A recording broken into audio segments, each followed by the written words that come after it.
Let's have a nice cup of TRE in the afternoon with Hannah Murray.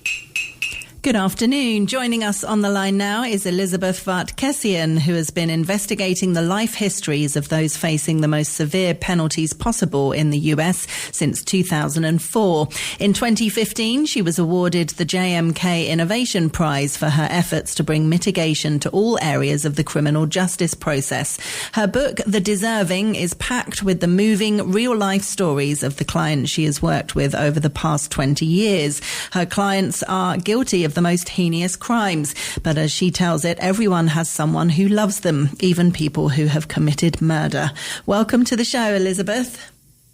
Thank you so much for having me. I'm excited to be here. It's great to have you with us. And wow, what a fascinating job you have. How did you get into mitigation and what does that really mean? Yeah, absolutely. Well, I'll start with what it means. So in the United States, we have the death penalty, and there was a 4-year period of time where the death penalty was outlawed by our highest court. And the reason it was outlawed had to do with the fact that there was no instruction that had been given to jurors to ensure that their decisions weren't infected by bias. So things like race or gender or religion wasn't factoring into their decision-making process. So after the 4 years ended, states that wanted to have the death penalty came back and they came up with systems to try and ensure reliability of outcomes. And the way that they chose to find reliability was to allow for the defense to present anything related to the background, character, and history of the defendant. And if you just stop there for a second, that's basically anything, right? It could be literally anything about a person that can be presented. And so in their efforts to try to find a way to direct a jury in their sentencing decision, they gave a ton of latitude for jurors to consider virtually anything. And that's where the profession of mitigation comes from. Because mitigation in the United States can literally be anything that's related to a person's history, background, or character, there had to be somebody on the defense team who had the skills and capacity to really excavate the history of a person facing capital punishment or other very serious sentences like life without parole. So in my job, what I do is I look at 3 generations as a starting point of a history of a person to really give context to how did we get here. Most of my clients, as you've mentioned, there is considerable guilt, a lot of evidence, right, to find them guilty. And so it's usually not a question of who done it, but it's really a question of how did we get here and what is the most appropriate penalty for this person given their history? Wow, it's fascinating. And I mean, I suppose the issue is first of all, there's the understanding that for a lot of people, they commit a crime for a reason. There is a backstory. It might be that they suffered abuse themselves when they were growing up, all these kind of reasons, which I understand. But at the same time, as a victim of this person, whether it's rape or murder or something like that, it doesn't kind of justify it. You know, there's a lot of people who have suffered abuse or trauma in their childhood who don't go on to abuse or murder.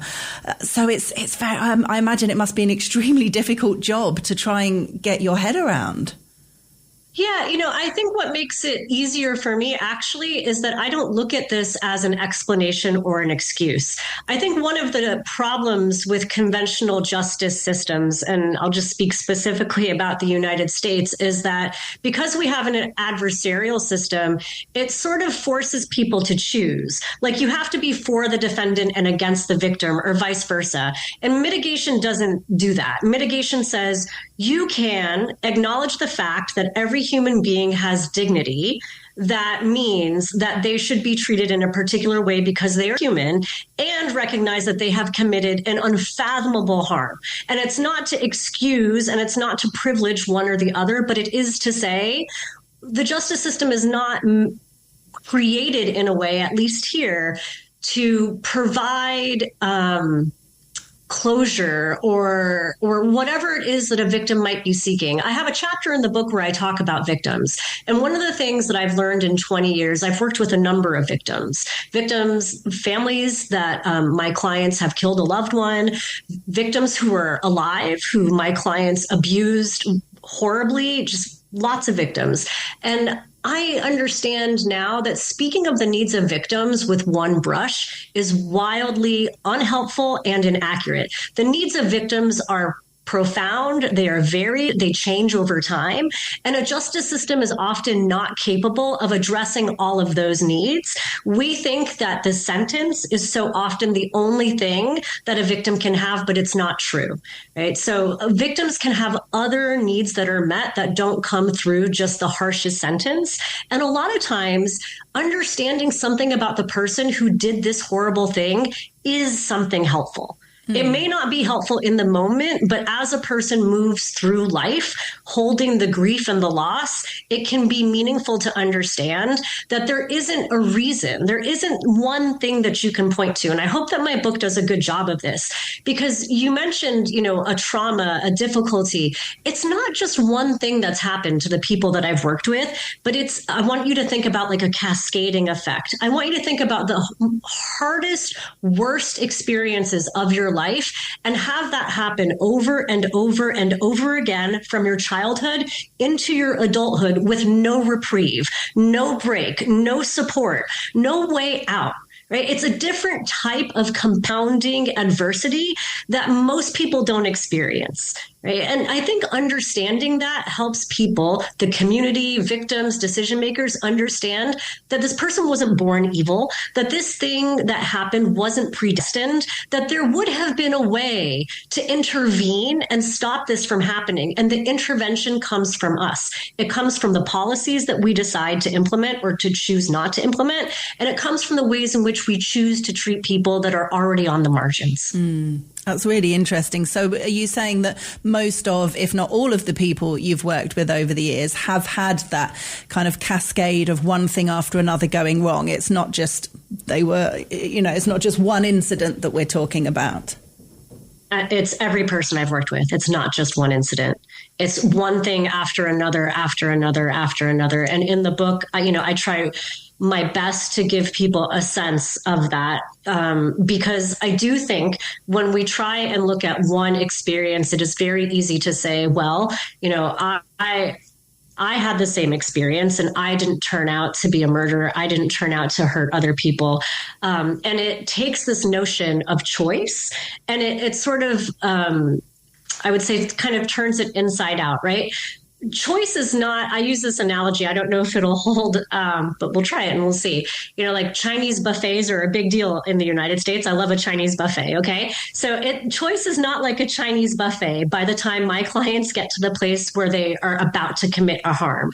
They don't have 100 options. What they have are basically one or two options, and they have a history of trauma that has impacted their brains. Oftentimes, their brains are also dealing with other types of mental health concern, including serious mental health issues, including use of substances, right? Things that are clouding their ability to make the best decision in that moment, right? So their choice in that moment is often run or do something. It's not that anybody is actually thinking in that moment, I'm going to do this horrible thing because I think it's a better choice. It's a reaction in the moment. We all have the instinct to fight, flight, or freeze, right? Those are our automatic responses when we feel like the world is doing something that we can't understand. And because of the histories of my clients have been so profoundly laced with trauma and dysfunction and all of these other factors that shape one's ability to move through that successfully, they do the wrong thing. But it's very important in my mind for people to understand it's not like they're making a choice. They're just reacting. It's just a reaction. It's more like a perfect storm of events, right? That happens. And because it is like that, it is something that can be taught again. I mean, the brain is amazing. We know things about the brain now that we never knew. The neuroplasticity. We can teach people with these traumatic responses to have different responses. It takes a lot of therapy. It takes a lot of working to control a person's central nervous system, but all these things are possible. But it is not a choice in the same way like I'm choosing to get an egg roll, right? Like it is something that is quite different in that moment. What about the idea of whether they understand understand what you're saying about choice, but also the understanding or lack of whether something is right or wrong. You know, the idea of going into a school and shooting a load of innocent kids. And, you know, I think most of us as humans are fascinated by trying to understand what goes in the criminal mind. There's TV shows and films about it that everybody loves, because I think it's one of the most interesting things to try and understand. But it's very difficult to understand, I guess, how someone can think in their head that that's a good idea. You know, whatever they've been through, the idea of taking all these innocent victims, particularly children, away from their families. It's very hard to understand what can go on in the brain in order to make those decisions, not choices, as you say. But absolutely, it's profoundly challenging, and I hope that one of the things that my book can do is help people think earlier on. Yeah. Because again, by the time a person gets to a place where they're picking up an automatic weapon and going into a school, there is not a whole lot that we can learn at that stage. Right. If we want to be in a position of actually preventing things like that from happening, our focus on what were they thinking in that moment, it's a red herring. It's all the things that have happened before. And it's not that anybody that I've worked with, and I haven't worked with a mass shooter, so I'm not speaking to the hypothetical that you've raised, right? But I have worked with people who are responsible for the death of multiple people. And I can tell you that nobody's waking up that morning thinking this is the right decision. Like, this is the best thing for me to do. The runway of a person's capacity is different based on their lived experience. I have the capacity to deal with a lot of difficulty in ways that other people don't. Yeah. I also know where I can get help, and I have the capacity to do it. Right? There is a certain level of hopelessness that comes with the destruction of life.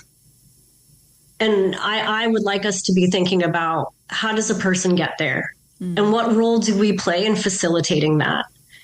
Because I've spent time with victims who have lost children to school shootings. No one should have to know that loss. No. Nobody should, right? I have 2 young children. I live in a country where guns are ubiquitous. I worry every day for the safety of my kids just going to school. And I know that the things that would keep them safer are things that could happen at this point on earlier in life for people. It's not going to happen later by asking what was going on in the moment when that person showed up with all their guns. How did they get their guns? Why did they think that there was no safe place to go? What signs of mental health were not addressed? What was happening within the family unit? Right? Those are the questions to really seek answers to prevent those kinds of harms from happening. I was going to ask you about prevention, because you're understanding so much about the backstory and the fact, as you say, it's not I'm waking up one morning and making this snap decision. Is there not, I mean, I'm assuming you're working in this field, is there not more that can be done to see these signs, to see the red flags, to see the mental health issues in these people, more that can be done to prevent these horrendous crimes happening at all? Such a good question. And it's so much a part of why I wrote this book, is because I feel like I see patterns repeating. It's almost like working in an emergency room and you see the same patterns of people who end up in the A&E constantly. And you're right, there are lots of things, but those things require centralization. We have a very decentralized system in the United States with, local level governments, state level government, and federal governments. And all those governments are not necessarily very good at coordinating or communicating effectively. There are different rules, based on the borders of states, and I'll be, quite frank, our gun laws are quite problematic here. It is very, very easy to get a gun. And if you have people who have a lot of mental health concerns, who have easy access and no monitoring to lethal weapons, it just makes it wildly easy to cause a tremendous amount of harm that cannot be undone. So it takes a lot of coordination. One of the things I think about so often is what are the things that we can do in our everyday lives? I am very mindful of when I'm anywhere with people, I'm paying attention to how people are. I'm making sure to extend grace and understanding if a person is behaving in a way that doesn't make sense to me. I reach out to people and I say, how are you doing? Are you okay? Is there anything you need? Sometimes the most effective thing that a person can do is to show love. And I know that that might sound strange, but the act of seeking justice is a daily act. And what I mean when I say that is if we all just stopped for a moment and looked around and took an interest in the well-being of other people, how profound of a change could that affect more globally, right? I feel like where we have gotten to is a place of so much judgment. And when we judge, it is very difficult to listen. Judgment is a little bit like the death knell of compassion. And if we can't find compassion for people, even the least of us, even those who have done the worst, then what we allow for everybody else, you can see its effect, right? Yeah. If we don't care for the people who have done the worst, I don't know where that leaves us. I have to ask you about the gun laws, because I think the rest of the world, certainly the rest of the Western world, cannot fathom why it is so easy to get a gun in America compared to every other country. You know, the figures in terms of the amount of shootings, accidental or intentionally, that happen in America compared to every other country in the world are so vast. It seems obvious for everybody looking in why that is. And each time there's a school shooting, everybody goes, well, change the gun laws, make it harder for people to get guns. Thankfully, touch wood, for us in Europe, people don't have to worry about school shootings happening. I know they have happened, but nowhere near as much as they do in the US. People don't worry about people getting shot. It just doesn't happen compared to the States. Can you see it ever changing? I mean, why would it not? I mean, it's such a good question. And to me, it speaks so much to American culture. American culture is a culture of deep individuality. And it was not a culture that was created in terms of collaborative or community-based needs. I want people to really think about history and remember that the founders of the United States were individuals who came here, they stole land from Native people, they enslaved human beings for profit, and they were the people who created all of the systems and all of the laws, right? And I'm not saying that. I understand that there's a historical context. I'm not saying this to be political, but I am saying that those values continue to live in the present. And when you talk to Americans about individuality versus community, it's a very difficult prospect in the United States for people to give up their individual freedoms for the benefit of others. And that is cultural. Right? We have a belief that every single person has the capacity to pull themselves up from their own bootstraps. That's not true. But it's culturally true, right? It's a narrative that we tell ourselves. And it's the same with our gun laws, that people don't want to give up their guns for the benefit of other people.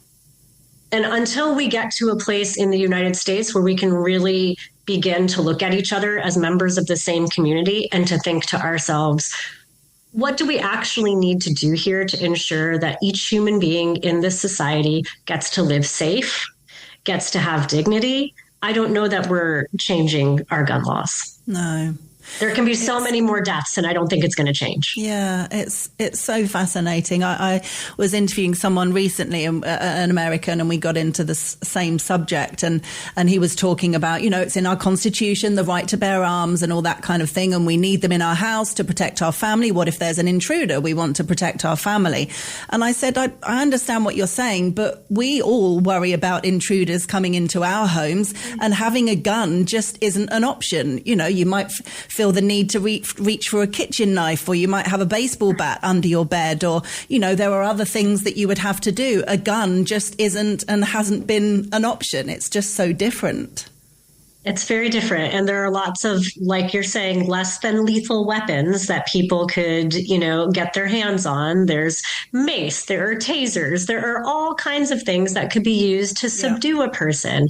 And, our Second Amendment, it was not intended in the way that it has expanded. There's a huge, robust literature of research that really details the fact that the founding fathers did not intend for the right to bear arms to be read so broadly, to allow for things like automatic rifles and, the types of weapons that one would see on the battleground, right? That's not what was intended. And so, again, I think thinking about really where does individual freedom end and community needs begin, that's a real struggle in American culture. Yeah. And an unfortunate one. Yeah.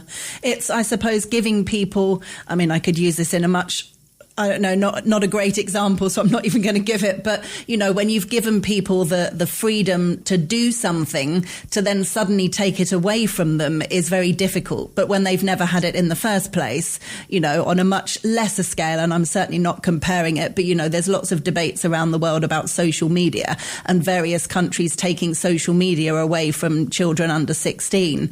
And it's proving difficult, every country that does it, because these kids have grown up on social media and now suddenly they're not allowed to do it. And I understand the points behind it for sure, but it's difficult taking something away from people when they've had the right to do it for many years. And I know this is much more severe than social media, but it's the same concept, I think. It is the same concept. And, it is difficult. But again, how are we talking about these decisions collectively? This isn't a decision to punish any individual person. It's not a decision to limit a person's ability to live well in the world or to flourish. It's a decision to ensure the safety of everybody around you. Yeah. And I would be willing to have less than in order to ensure that more people get that opportunity.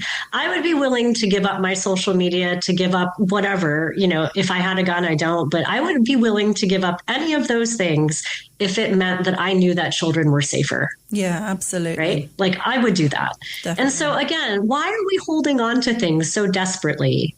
It doesn't make sense to me. No. American culture is, again, one where I think we are very good at sort of moving to the edges, the difficult questions. And that's why I love my job so much, because my job is all about bringing the messy complicatedness of a life into a courtroom, into a space that is designed to resist it. And I want people to have to sit with that. Right? You don't have to agree with the things that I'm saying, but I would like individuals to think about what I'm saying and to interrogate what it makes you feel. If it makes you feel uncomfortable, why? What does that say? Right? Because the truth is that life is not black and white. And a lot of good people have done really bad things. There are some... You don't have to separate. Yeah. No, there are some fascinating and really heartwarming stories of forgiveness that I've read and spoken about over the years. People who have lost a loved one to murder, and obviously rightly so at the beginning felt immense pain and anger and sadness to what has happened, which anybody would. But then over time was able to forgive the person who did it. And there's various stories, which I'm sure you know all about, people who have met the person who killed their loved one and was able to actually say to them, it's okay, I forgive you. And it's like, wow, that is so powerful. So powerful. So powerful. It's so powerful. And I'll be honest, like, I don't know that I would have that capacity if my child was killed. No. But I also know that you don't have to forgive in order to move forward. In the US context, or any context that has life without parole, actual life without parole, or the death penalty, or some other very severe sentence that basically suggests that a human being is irredeemable, because that's what those sentences mean. What could happen is just a laying down of arms, right? Where nobody has to carry hatred, but you don't have to forgive. I've worked with victims in my cases who are looking forward to the day that my clients are executed. And they talk to me about that. And that's okay. I am not there to change their mind. What they get to have is their feelings about what my client has done and the harm. And if that's what helps them, that's fine. I'm talking about the system and what the system should be structured to do. Because if the harshest sentence that our system gave was 25 years, the victims would relish that, right? Like, you know what I mean? The ones who want the harsh sentence, whatever the harshest sentence is, that's what people would want. Because in our culture, sentence equates to justice. If we changed what the harshest sentence was, right? But then to your earlier point, it's a little bit like taking away what people have had. Yeah. And that's a challenge. Have you had some abuse? I don't mean abuse, but I mean, I guess there must have been victims who maybe haven't really understood or agreed with what you do, as if you're sort of justifying what your clients have done. Have you had that over the years? I mean, I've certainly encountered victims and also other people, involved in the cases, just witnesses, members of the community who don't understand and find it very difficult. And again, that's okay. It's not, I don't feel the need. I meet people where they are. And my job is not to change people's minds when I'm doing my work as a mitigation specialist. Right? My job is to create a space where people can share with me whatever it is that they feel able to share. And then for me to understand holistically all the pieces that have impacted on my client's trajectory and have that presented to a judge or a prosecutor or a jury, right? That's what my role is. And so people tell me all kinds of things. I've been yelled at, I've, been cursed up and down, and I'm not upset by it. I understand that there's a lot of emotions involved. I feel, this might sound strange, but glad that they could get their emotions off their chest. I hope that has given them some relief, right? I won't bother them again. That's okay. Yeah. So that's happened from time to time, but I think it probably happens less than people would suspect. Yeah. Well, I think it's amazing what you do. I've really enjoyed our discussion. And if people want to get a copy of the book, it's called The Deserving: Humanity, Justice and Hope for the Condemned. And it's available on our website, TRE.radio, in the bookshop section. It's by Elizabeth Vartkessian, who we've been chatting with today. Elizabeth, thank you so much for joining us. Thank you so much for having me. It's been absolutely wonderful. Take good care.